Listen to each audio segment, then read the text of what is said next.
Welcome to 719 News, the last newscast for this year. I'm Stella Lamson. And I'm Aarushi Chopra. So Stella, how was your finals for this week? I think my finals have gone pretty well so far. I got all the hard ones out in the beginning, and now I just get to breeze into summer. How do you think your finals went? I think my finals went well, with all things considered. So do you have any plans for the summer? I do. Me and my family are planning on going to Germany for a couple of weeks, which should be a lot of fun. And besides that, just typical summer things like hanging out on the beach and hanging out with friends, which should be a lot of fun. Sounds fun. So, how was your first year at Chelmsford High School, Aarushi? I think after the whole COVID experience, this has been an amazing first year. Definitely awesome. Love it. With the new school year coming to an end, many people have felt inspired to start their own clubs and make a mark on the school. But not many people know how to. Frankie Yee had the chance to interview students and teachers alike on how many of the clubs here at CHS are created.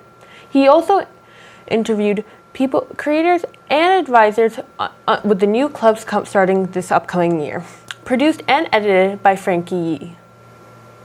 I'm on the board of the CHS Science Club, and it has been really successful in gathering people of all sorts of interests in science together, and we've got a lot of people in our club and we do a lot of activities, and I thought, CHS could really use an organization like that for English.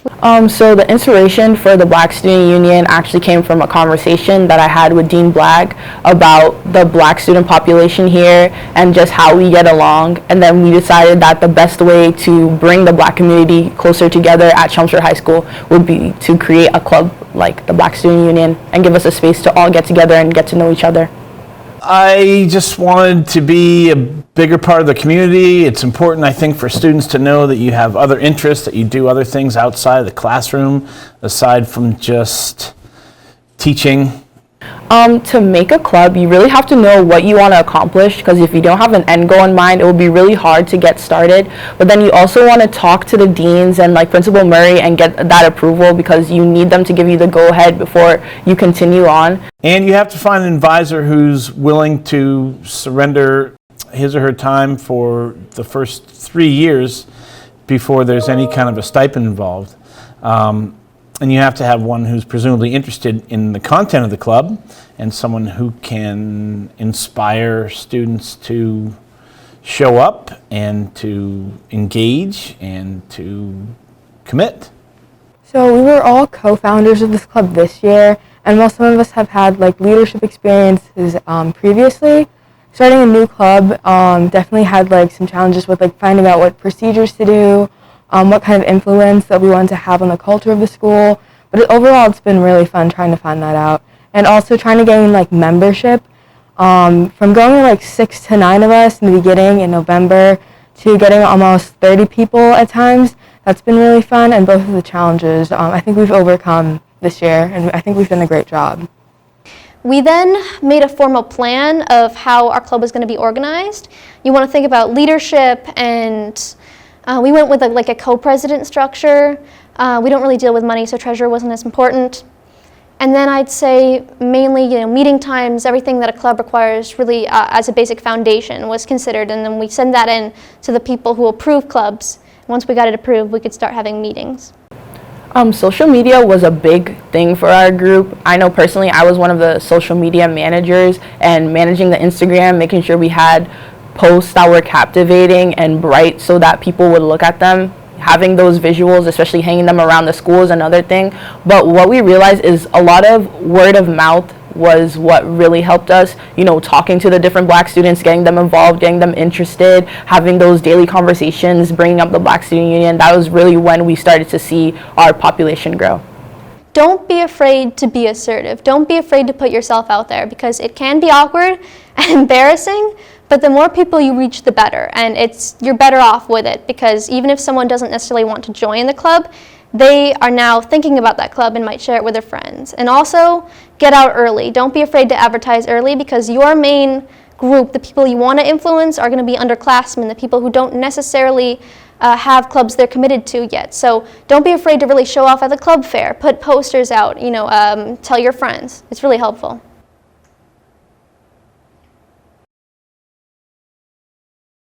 It's so great to see how all of these students were inspired and wanted to create new clubs at our Chelmsford High School community to create change. And I think that their effect on the Chelmsford High School community is really fantastic. I know that I personally have been interested in creating a new club, and I think this segment definitely helped me, and I hope that it helped you too. On the topic of new clubs at CHS and awesome clubs at CHS, the Lime Club recently had their 24-hour relay, which was extra special after the 7-hour relay they had last year, which was still great, but this year was even better.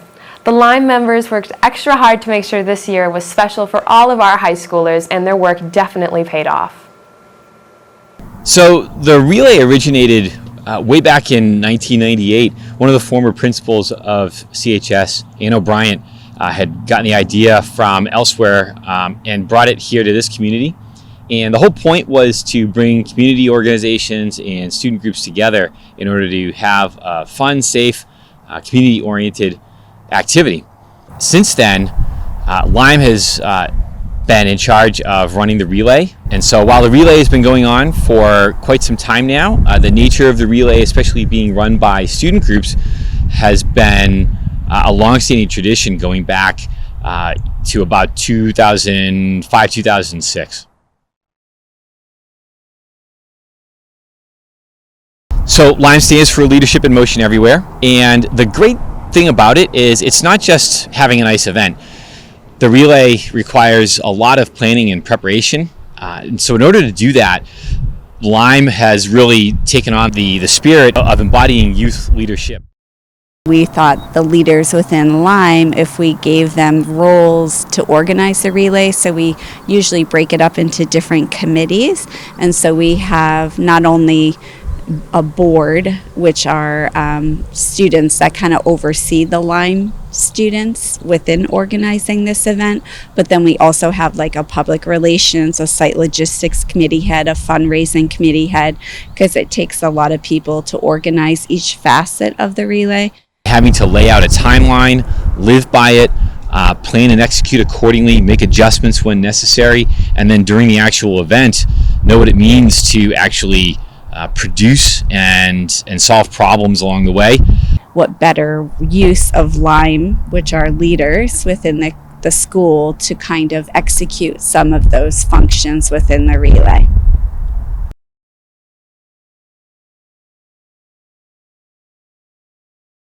Typically, the students in Lime designate organizations, but some of the organizations that we donate to are the Chelmsford Alumni Association. So there's a scholarship in the relay's name that goes to a graduating senior who's been part of organizing the relay.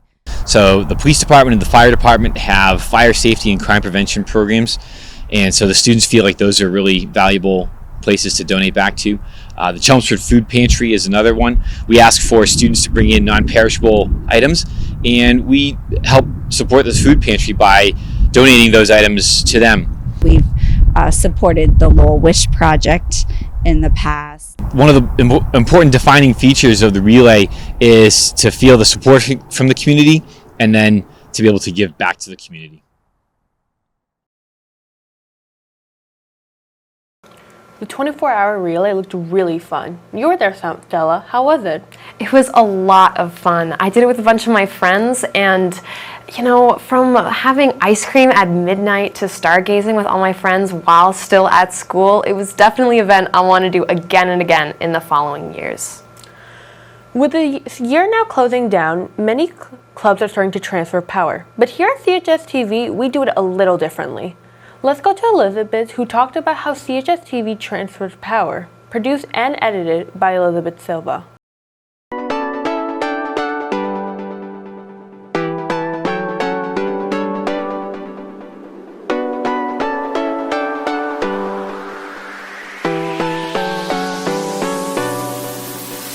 So as the year comes to a close, clubs are winding down, finishing projects, and getting ready for next year.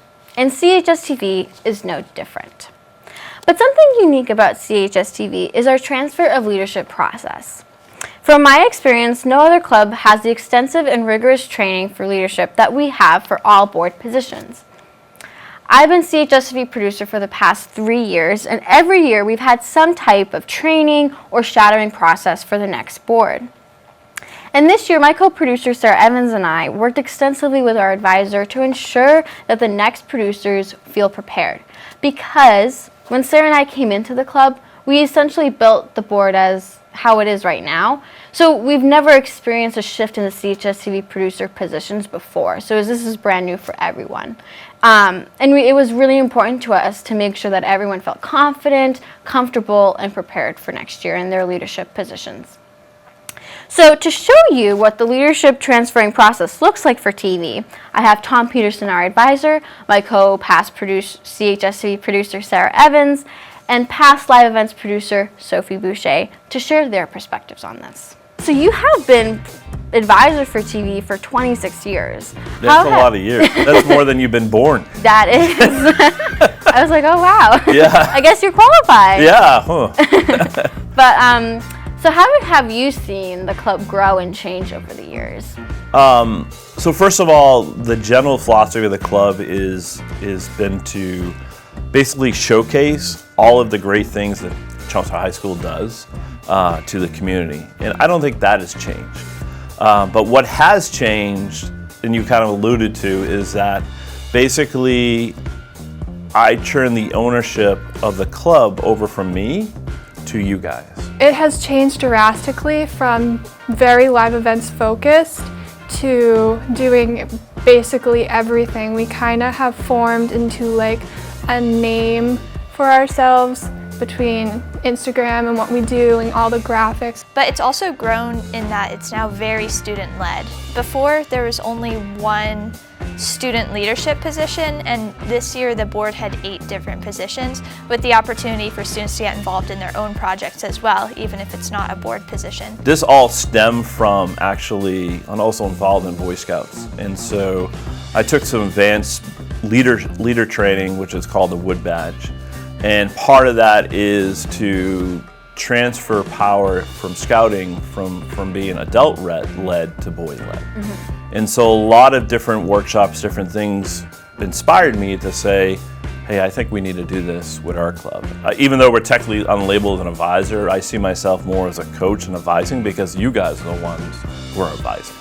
So as you said, and as you alluded to, live events is at the core of what TV is and what we do. It's how we started. So in making sure that that department continues to flourish is really important.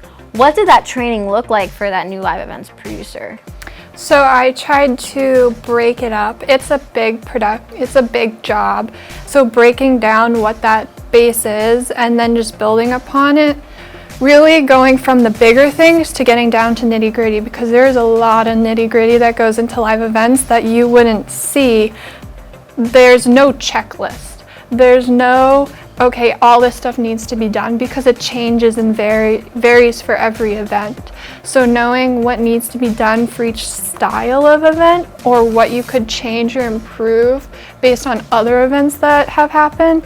I think my goal for training was definitely just to make sure we were both on the same page regarding certain leadership skills, because they have almost all of the technical skills that they need when it comes to video and things like that. So it was more focused on making sure they could lead a team, because being CHS TV producer is a little different from being in just a regular board position.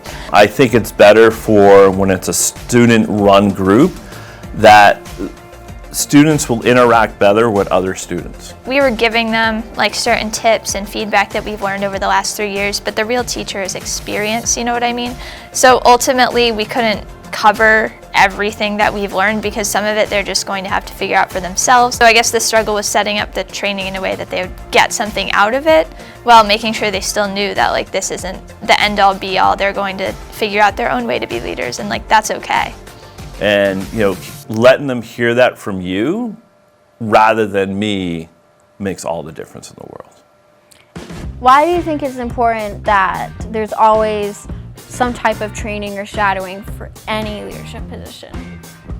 It's really important to see like what works and what doesn't, because every single team is different. So when you're leading an individual team, each of them will have their own like characteristics that you need to kind of be ready for, I guess, as a leader. And so if you're just going in blind, you're definitely going to make more mistakes along the way, which mistakes are okay. Everybody makes mistakes, but you want to make sure that you're prepared to hit the ground running when you fully assume the position.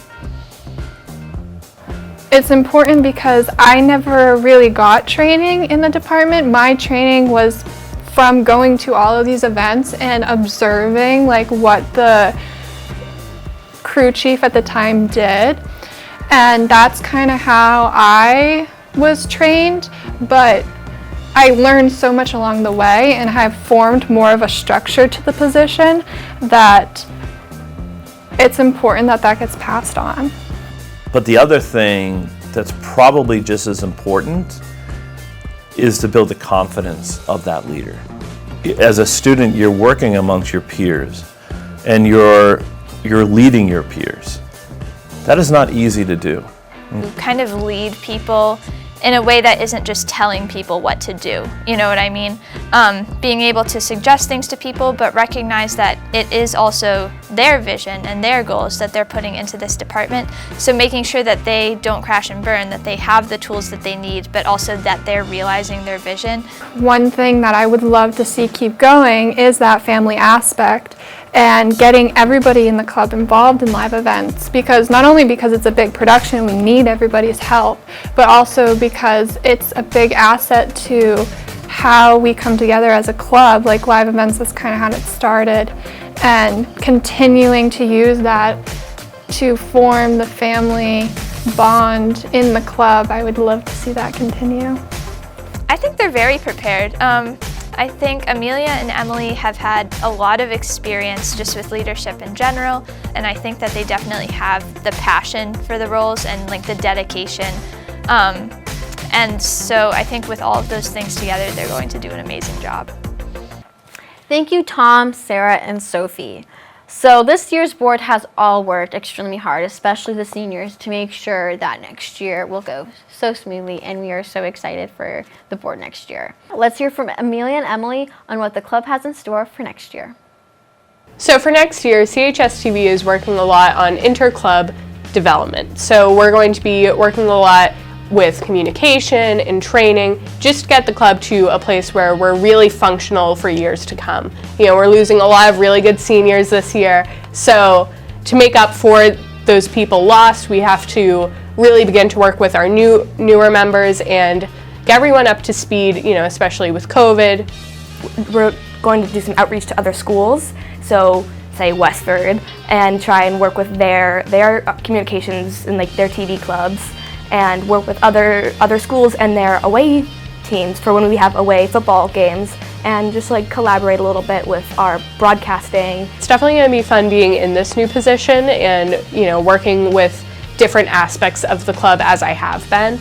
It'll also be fun just to see how things go with new members. You know, recruitment in the fall is going to be really exciting. We're putting on a summer camp this August to get new freshmen. I'm also excited for just working with everyone. I think we have like a really kind of close-knit group of people, especially in the board, and we'll be able to work really well together as a team. So CHS-TV values a lot of community-based things and, you know, making sure that everyone within the club has a fair chance. You know, we don't look at seniority when we're picking people for positions. If someone doesn't know something, you help them, like teach them. So if you're in any position, there's always going to be someone there to help you if you don't know anything. So you should never feel like you're too scared to ask, or like you don't want to do something because you don't know enough about it. So we really try and foster like welcoming and like a safe place for people. There are other values that just really make CHS-TV great.